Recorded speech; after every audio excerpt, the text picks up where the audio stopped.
I love voting. Not because it matters, don't get me crazy, because it gives me the illusion of control while someone more powerful already decided the outcome. Politics and Magic can be a tough game to play.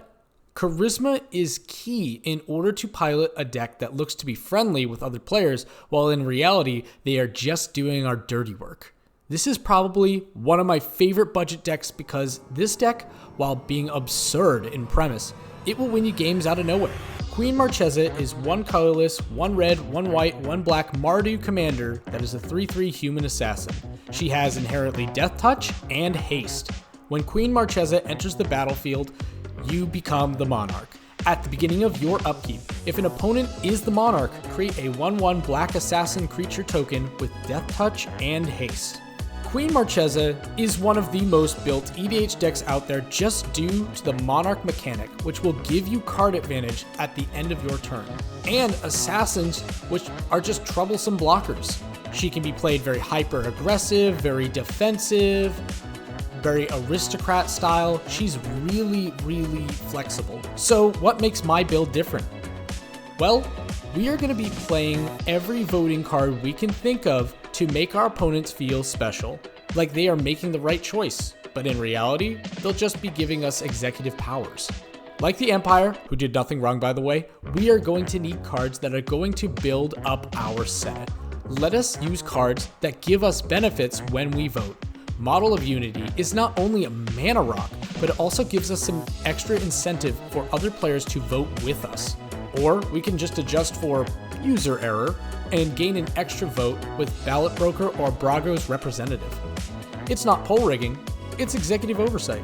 Lastly, we can use Grudge Keeper to reprimand opponents who don't share the same viewpoint as us. For our voting cards, we have Bite of the Black Rose, which can affect opponents' boards or their hands. Tyrant's Choice, which will have players sacrificing creatures or losing life. Capital Punishment, which is a more potent version of Bite of the Black Rose. Council's Judgment will remove a card that gets the most votes.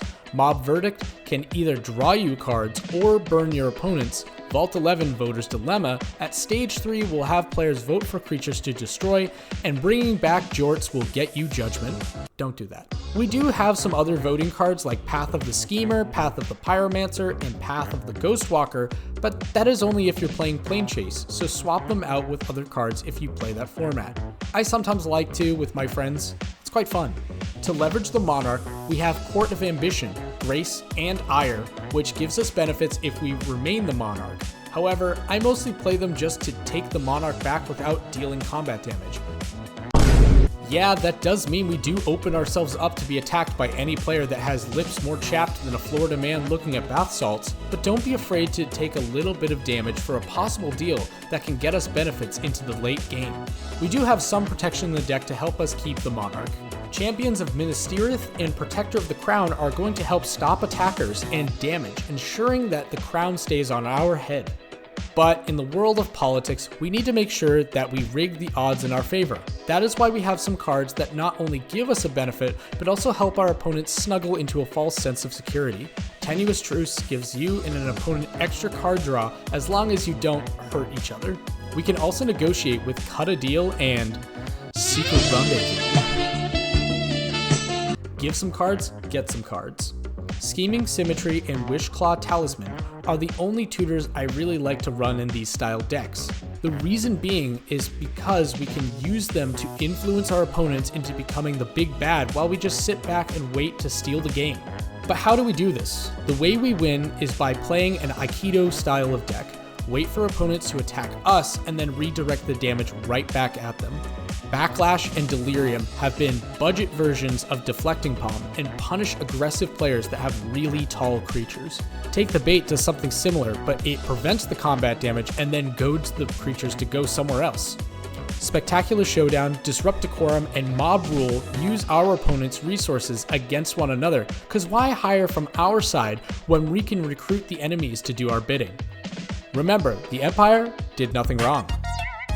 Or don't recruit anybody. Instead, punish players for going wide. Insight Rebellion and Deadly Tempest are not only board wipes, but they can deal lots of damage, especially to token players. My favorite card in the whole deck by far is Prisoner's Dilemma, which lets the table decide their fate, and I respect their decision to suffer. Something important about this card is timing.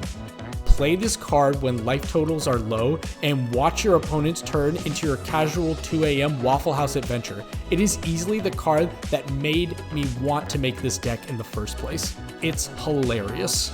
I filled this deck with a lot of other fun cards that play into this very political sort of theme, like Karazakar, Brash Taunter, Tempt with Immortality, Royal Assassin, and Gisela, Blade of Gold Knight. Just cards that make us seem not like a group hug player, but more like the friendly DMV granny that was really into WWE. This is my most played deck because every game you get to do something.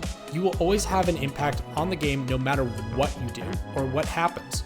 The greatest advantage you have at the table is your charm, so not only playing smart magic is important, but having a silver tongue is necessary for winning.